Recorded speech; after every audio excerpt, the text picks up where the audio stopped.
नमस्कार दर्शकों, मैं कृति वढेरा जुड़ चुकी हूँ आप सभी के साथ परीक्षा संबंधित इस चर्चा के लिए। आने वाली 27 जनवरी को आदरणीय प्रधानमंत्री श्री नरेंद्र मोदी जी देश भर के सभी विद्यार्थियों, सभी टीचर्स और सभी अभिभावकों से परीक्षा पर चर्चा करने वाले हैं। और आज उसी से संबंधित एक कार्यक्रम हम आप सभी के लिए लेकर आए हैं, जिसमें बहुत खास मेहमान हमारे साथ स्टूडियो में उपस्थित हैं। मैं आप सभी से परिचय कराना चाहूंगी। श्रीमती प्रीति जी हमारे साथ हैं, प्रैक्टिसिंग काउंसलर हैं। बहुत बहुत स्वागत, अभिनंदन आपका। धन्यवाद। हमारे साथ श्रीमती स्वाति चंदा जी भी हैं, आप भी प्रैक्टिसिंग काउंसलर हैं, आपका भी बहुत बहुत अभिनंदन आज की इस चर्चा के लिए। और मैं आप सभी दर्शकों को बताना चाहती हूँ कि प्रधानमंत्री जी द्वारा बहुत से मूल मंत्र परीक्षा संबंधित दिए गए हैं एग्जाम वॉरियर नाम की उनकी किताब में, जिसको आज हम यहाँ पर चर्चा में आप सभी के लिए लेकर आए हैं। तो मैं आपको बातचीत में लेकर आना चाहूंगी प्रीति जी।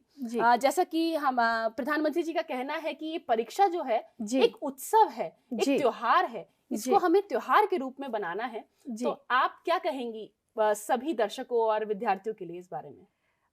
इसमें मैं ये कहना चाहती हूँ कि जो प्रधानमंत्री जी ने हमें बताया है कि हमें एक एग्ज़ाम जो हमारे लाइफ में हमने दिया है और अब हमारे स्टूडेंट्स दे रहे हैं, तो उन्हें इसे उत्सव की तरह मनाना चाहिए। ये एग्ज़ाम जो बुक है एग्ज़ाम वॉरियर, वो ये बताता है कि इसमें एक मंत्रा है कि take exam as a warrior not as a warrior. हमें वरी नहीं करना चाहिए। तो ये इसलिए बताया गया है क्योंकि मैम अगर आप देखें तो जब हम कोई भी होली, दशहरा या दिवाली हम जब उत्सव मनाते हैं तो हम बड़े प्रिपरेशन 3-4 महीने पहले से शुरू कर देते हैं।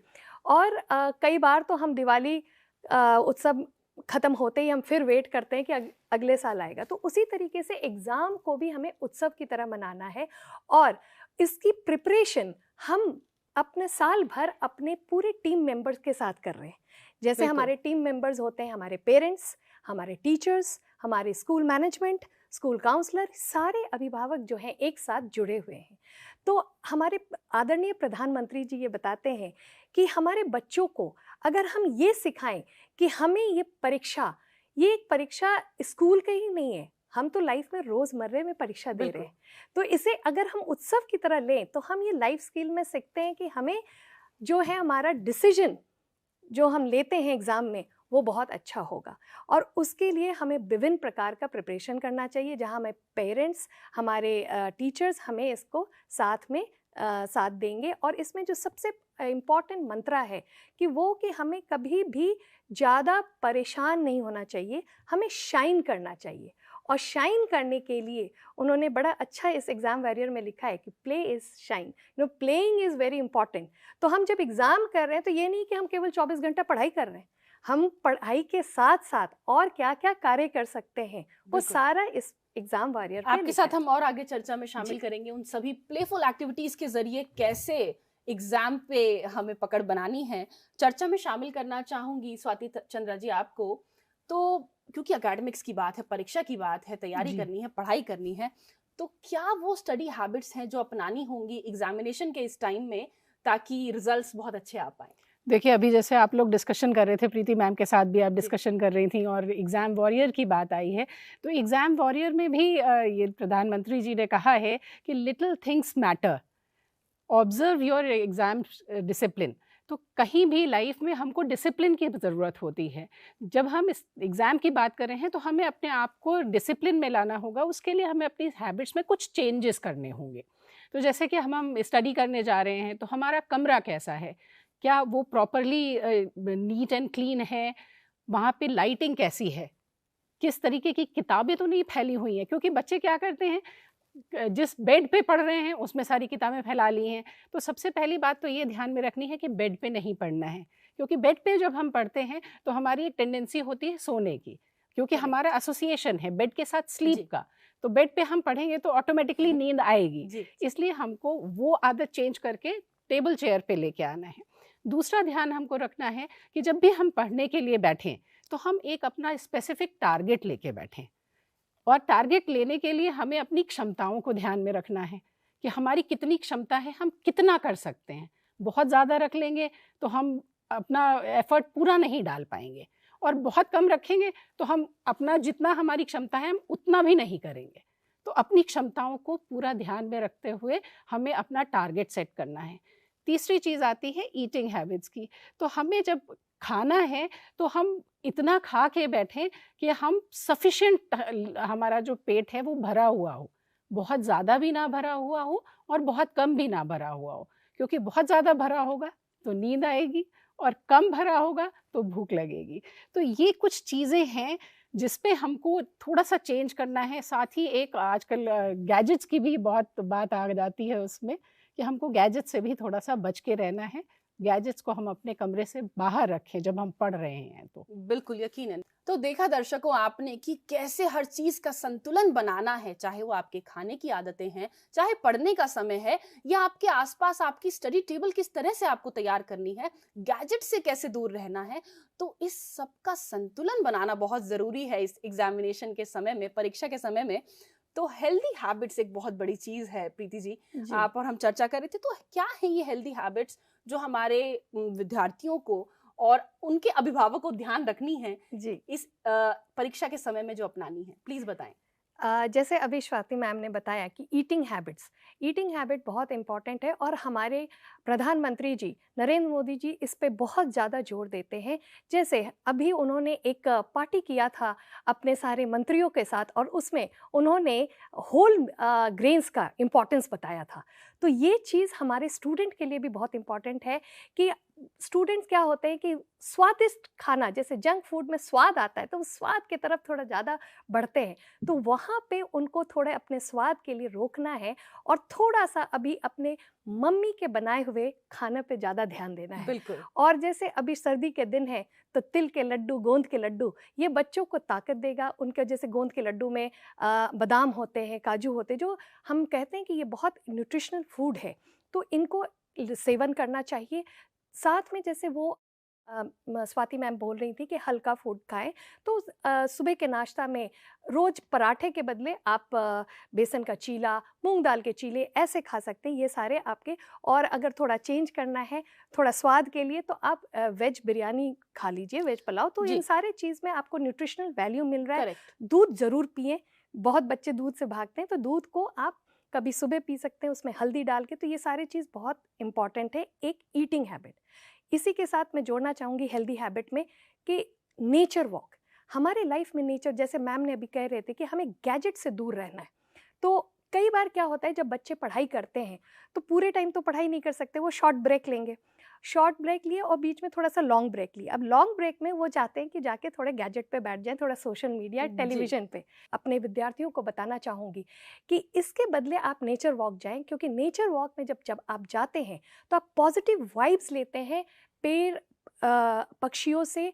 और उस टाइम पे कई बार मैंने ध्यान दिया है कि कुछ बच्चे जब नेचर वॉक कर रहे हैं तो उस समय भी गैजेट के साथ वो ईयरफोन का इस्तेमाल प्रयोग करते हैं और गाना सुन रहे हैं। तो प्लीज़ आप वो ना करें और नेचर पे थोड़ा ध्यान, क्योंकि नेचर आपकी इम्यूनिटी बूस्ट करती है, आपकी जो मेमोरी है वो इन्हेंस करती है, जो आपके मेमोरी पावर, बहुत रिटेंशन पावर चाहिए आपके पढ़ाई के लिए। तो ये सारे चीज़ जो हेल्दी हैबिट करें। और हमारे आदरणीय प्रधानमंत्री जी ने इंटरनेशनल योगा डे मनाया है। आपके टीचर्स स्कूल में आपको योगा करवाते हैं, तो उसका प्रयोग आप दिनचर्या में ज़रूर लाएं। ये आपको बहुत लाभदायक होगा आपकी परीक्षा की तैयारी के लिए। बिल्कुल लाभदायक होगा। देखिए विद्यार्थी जो हमें सुन रहे हैं, कैसे हर चीज़ का संतुलन बनाना है, चाहे वो खाना पीना है, चाहे वो नेचर वॉक है, मदर नेचर से खुद को जोड़ते हुए एक मानसिक संतुलन आपको अटेन करना है इस एग्जामिनेशन समय में, तभी आप अच्छे रिजल्ट्स पा पाएंगे। संतुलन की हम बात कर रहे हैं लगातार स्वाति जी, तो मानसिक संतुलन की अगर हम बात करें तो कहीं ना कहीं एक परेशानी आती है विद्यार्थियों में कि इस समय को कैसे मैनेज किया जाए। तो क्या सुझाव हैं आपके टाइम मैनेजमेंट के लिए हमारे सभी दर्शकों और विद्यार्थियों के लिए? बिल्कुल, किताब में भी मोदी जी ने ये मेंशन किया है कि do your best, take rest, and it is your time, utilize it. तो ये आपका समय है, उसको आप किस तरीके से मैनेज कर रहे हैं उस पर डिपेंड करता है। तो जब हम टाइम मैनेजमेंट की बात करते हैं तो हम नॉर्मली देखते हैं कि हम जो अपना शेड्यूल बनाते हैं वो जैसे स्कूल्स में होता है हम उसकी तरीके से बना लेते हैं, जबकि हम लोगों की अपनी इंडिविजुअल कैपेबिलिटीज़ अलग हैं, हमें वो चीज़ें ध्यान रखनी है। तो सबसे पहले हमें सेल्फ अवेयरनेस की तरफ जाना है। सेल्फ अवेयरनेस की जब हम बात करते हैं तो यहाँ मैं कहना चाहूँगी कि प्रधानमंत्री जी भी कहते हैं कि कम्पीट विद योरसेल्फ। आप अपना कॉम्पिटिटर आप खुद हैं, किसी से आप कम्पीट नहीं कर सकते कि कोई दूसरा बच्चा इतने टाइम में ज़्यादा पढ़ ले रहा है, आप नहीं पढ़ पा रहे हैं, या आप ज़्यादा पढ़ ले रहे हैं, दूसरे नहीं पढ़ पा रहे हैं। तो हमें अपनी इंडिविजुअल कैपेबिलिटीज़ पे ध्यान रखते हुए अपना टाइम की शेड्यूलिंग करनी है। उसमें सबसे ज़रूरी हो जाता है कि आप अपने पोटेंशियल्स पे ध्यान रखिए, किस समय आपका कंसंट्रेशन जो है वो अच्छा है, दिन का वो टाइम आप नोट करिए। तीसरी चीज़ आ जाती है कि आपका अटेंशन स्पैन कितना है, कितनी देर आप बैठ सकते हैं। इसके अलावा एक और जो बहुत इम्पॉर्टेंट चीज़ आ जाती है वो ये है कि किस विषय में आपका इंटरेस्ट है। जिस विषय में आपका इंटरेस्ट है आप कहीं उस पर तो नहीं ज़्यादा टाइम दे रहे हैं। अक्सर ये होता है कि जिसमें इंटरेस्ट है बच्चे उसमें टाइम ज़्यादा लगा देते हैं और बाकी सब्जेक्ट निगलेक्ट हो जाते हैं। तो यहाँ पे ये छोटी छोटी चीज़ें हैं जिन पे अगर हम मार्क करेंगे तो हम अपना टाइम ठीक तरीके से शेड्यूल कर पाएंगे। तो इस तरीके से आप अपना टाइम बनाएं। साथ ही आप अपने लिए रेस्ट का, जैसे कि कहा गया है कि टेक टाइम टू रेस्ट ज़रूर करें। उसके लिए एक रिलैक्सेशन का मैम ने भी बताया है, नेचर वॉक के लिए मेडिटेशन की बात है जी। और साथ ही एक सेल्फ अप्रिसिएशन की भी बात होती है। हम दूसरे से तो अप्रिसिएशन एक्सपेक्ट करते हैं और दूसरे को नहीं पता कि हमने कितना एफर्ट किया है जी। तो अपने आप को, अपने एफर्ट्स को अप्रिशिएट करना ज़रूरी है। सेल्फ अप्रेजल भी करिए। यकीनन सेल्फ अप्रेजल ज़रूरी है स्वाति जी, पर अब क्योंकि आपने रेस्ट की बात की तो नींद ठीक से लेना कितना ज़रूरी है एग्ज़ाम के समय में, मैं चाहूँगी इस बारे में ज़रूर बताएं आप। नींद जो है वो बहुत ज़रूरी है, तो नींद को कम करने के लिए आर्टिफिशियल तरीकों का ना उपयोग करें। जितना टाइम ज़रूरी है सोने के लिए, सो के उठने के बाद अगर आप फ्रेश नहीं फील कर रहे हैं तो इसका मतलब ये है कि आपकी बॉडी को रेस्ट चाहिए, और आपकी बॉडी को अगर रेस्ट नहीं मिलेगा तो आप जो पढ़ेंगे वो आप रिटेन नहीं कर पाएंगे। एक तो उसमें आपको टाइम ज़्यादा लगेगा, वो आपका वहम है कि मैं सोया नहीं, मैंने उतना टाइम बचा लिया, लेकिन जो टाइम आपने बचाया है वो आप कहीं और वेस्ट कर देंगे। वो ज़्यादा एफर्ट लगाएंगे, उतना रिटेन नहीं कर पाएंगे, तो उसका कोई फ़ायदा नहीं है। इसलिए स्लीप प्रॉपर रखें, हेल्दी रहें, हेल्दी हैबिट्स, ईटिंग हैबिट्स रखें, अपनी खाना पीना ढंग का रखें, तो वो ज़्यादा फ़ायदेमंद रहेगा एग्ज़ाम्स में। यकीनन आपको सभी चीज़ों का संतुलन बनाते हुए और इस एग्ज़ाम की पारी को खेलना है। तो अब अगर हम बात करें प्रीति जी कि टीचर्स, एजुकेटर्स और स्कूल की क्या भूमिका है इस एग्ज़ाम के समय में सभी विद्यार्थियों को ईज़ के साथ आगे बढ़ाने के लिए, क्या कहेंगी? इसमें मैं ये कहना चाहती हूँ कि जैसे फैसिलिटेटर, टीचर जो है एक फैसिलिटेटर का रोल करते हैं, और हमारे देश में गुरु का बहुत महत्वपूर्ण भूमिका होती है। तो एक कोच, टीचर जो है एक कोच हो जाते हैं, तो उनको बहुत ज़्यादा उनका अपना अनुभव होता है। वो अनुभव जो है प्रेरणा के रूप में दे सकते हैं अपने विद्यार्थियों को। तो वो ये बता सकते हैं उनको गोल सेटिंग के लिए, जैसे अभी स्वाति मैम ने बताया टाइम मैनेजमेंट, तो ये टाइम मैनेजमेंट और ऑर्गेनाइजेशन स्किल बहुत सारे बच्चे नहीं जानते हैं खुद से। तो यहाँ टीचर का रोल आ जाता है हर एक सब्जेक्ट में कि किस तरीके से वो टाइम मैनेजमेंट और ऑर्गेनाइज कर सकते हैं, अपने प्रायोरिटाइजेशन। जैसे अभी मैंने बात किया था योगा का, अब बच्चे योगा तो सीखते हैं लेकिन वो डेली प्रैक्टिस नहीं करते, तो वहाँ योगा टीचर जो हैं उनको महत्व बताएंगे कि आपको कैसे इसको रिलैक्सेशन में आपका फ़ायदा करेगा। तो हर टीचर अब बच्चे को अपने अपने विषय पे मोटिवेट कर सकता है और इस तरीके से उनको बहुत फ़ायदा होता है। उसी तरीके से जो स्कूल काउंसलर होते हैं, वो school counsellor time to time orientation programme, workshop ले सकते हैं, तो उससे उन बच्चों को आगे एक्सप्लोर करने का मौका मिलता है कि कैसे अलग अलग दिशा में जा सकते हैं। अब जैसे हमारे एग्ज़ाम वॉरियर किताब में ये लिखा हुआ एक मंत्र कि इंडिया इनक्रेडिबल, एक्सप्लोर, तो हमारे टीचर ही बच्चों को एक्सप्लोर करा सकते हैं एक एक विषय के लेके कि कितना ज़्यादा हमारे हर विषय जो है और किस तरीके से विकसित हो रहा है हमारे देश में।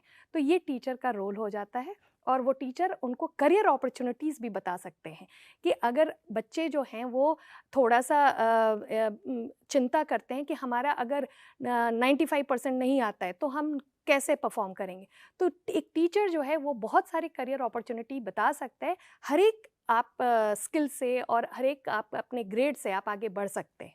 तो इससे बच्चों को बहुत मोटिवेशन मिलेगा। यकीनन। अब हम टीचर्स और एजुकेटर्स के बारे में यहाँ चर्चा कर चुके हैं स्वाति जी। पेरेंट्स की भूमिका भी बहुत अहम रहती है इस परीक्षा के समय में। क्या कहना चाहेंगी आप, क्या संदेश देंगी उन सभी अभिभावकों को जो आज हमें इस कार्यक्रम में सुन रहे हैं? देखिए, जो अभिभावक है वो पहला स्कूल देते हैं बच्चे को। पहली शिक्षा जो है वो घर से प्रारंभ होती है। तो जो भी बच्चा सीखता है घर से, वो उसके लिए परमानेंट होता है। तो हमको यहाँ पे स्पेशली एग्ज़ाम पीरियड में बच्चे के लिए एक अच्छा एटमॉस्फेयर देना है, लाइवली एटमॉस्फेयर। बच्चा ऑलरेडी टेंस्ड है, तो उसको टेंशन हम, हाँ, बहुत नेचुरल है कि बच्चा टेंस है तो हमें भी उसके लिए टेंशन होता है, हमारे अपने अलग टेंशन्स हैं। तो ज़रूरी है कि हम अपने जो टेंशन्स हैं वो ट्रांसफ़र ना करें हम अपने बच्चों के ऊपर, और बार बार उससे उसकी तैयारी के बारे में पूछें, उससे कहें कि उसने पढ़ा नहीं है, ये सब ना करें। वो उसके लिए एक हेल्दी एटमॉस्फेयर क्रिएट करें, उसकी फूड हैबिट्स पे ध्यान दें कि वो प्रॉपर न्यूट्रिशियस फूड खा रहा है, नहीं खा रहा है, प्रॉपर उसकी स्लीप है या नहीं हो रही है। एक और बहुत इम्पॉर्टेंट चीज़ है कि पेरेंट्स को थोड़ा सा ये चीज़ अवॉइड करना चाहिए कि वो अपने बच्चे को दूसरों से बच्चों से कंपेयर ना करें, क्योंकि जो बच्चा है वो यूनिक है अपने आप में। हर एक इंडिविजुअल यूनिक है, उसकी अपनी अलग कैपेबिलिटीज़ हैं। तो उसको पहचानने में उसकी हेल्प करें और उसके हिसाब से जो गोल सेट करे वो उसके लिए रियलिस्टिक होना चाहिए।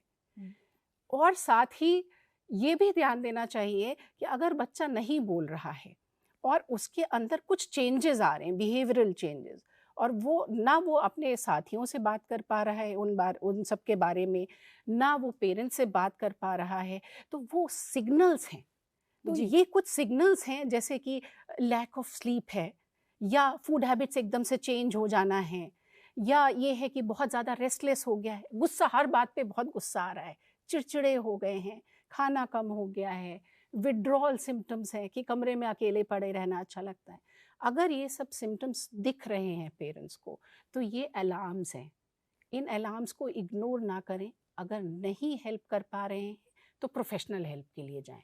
तो चाहे स्कूल में अगर काउंसलर अवेलेबल है तो उनसे बात करें, अदरवाइज प्रोफेशनल हेल्प के लिए मैं कहूँगी कि बिल्कुल इग्नोर ना करें। तो देखा आप सभी ने कि कैसे परीक्षा के समय जो तनाव आ रहा है उसको दूर करना है, और हमारे दोनों ही अतिथियों ने जो भी आपसे मूल मंत्र एग्जाम वॉरियर किताब के जरिए आज यहाँ से साझा किए हैं, मुझे यकीन है कि आप सब उनको अपनाएंगे और परीक्षा की इस पारी को बहुत अच्छे से विजयी होकर सफलता प्राप्त करेंगे। आप दोनों का स्टूडियो तक आने के लिए और अपना कीमती वक्त देने के लिए बहुत बहुत धन्यवाद, आभार। धन्यवाद। और यहाँ मैं आपको सभी को याद दिलाना चाहूंगी कि आने वाली 27 जनवरी को आदरणीय प्रधानमंत्री जी श्री नरेंद्र मोदी जी देश भर के सभी विद्यार्थियों से, अभिभावकों से, टीचर्स और एजुकेटर्स से परीक्षा पर परिचर्चा करने वाले हैं, जिसको आप लाइव देख पाएंगे दूरदर्शन पर, ऑल इंडिया रेडियो पर आप सुन पाएंगे, और एनसीईआरटी के यूट्यूब चैनल पर, पीएम ई विद्या के सभी 12 चैनलों पर लाइव प्रसारण इस कार्यक्रम का रहेगा। तो जरूर सुने और भागीदारी बने परीक्षा पे इस परिचर्चा की। नमस्कार।